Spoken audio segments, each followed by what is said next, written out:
So I think beginning a solo is a tricky thing. I think it's helpful to have a little bit of an idea of what you want to do. Let's do an exercise real quick. Think of items that you would find in your kitchen. This is unrelated to music, but you'll see the connection in a second.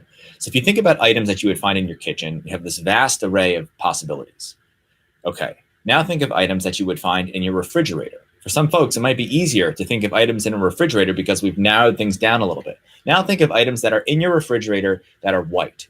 Now, things are really coming to mind because I've limited the options. So when you can't think of anything to play, a lot of the time it helps to sort of limit those options.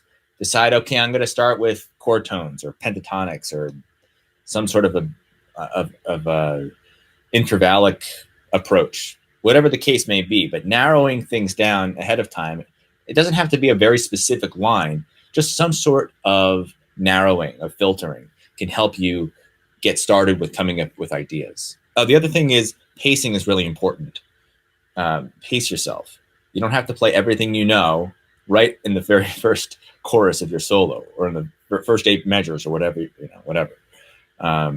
Pace yourself. And that goes for your ending as well. Like ending a solo should feel like the end of a movie. The classic story arc is one that starts kind of slow and then it climaxes like about 2/3 of the way in. And then it sort of, eases out from there.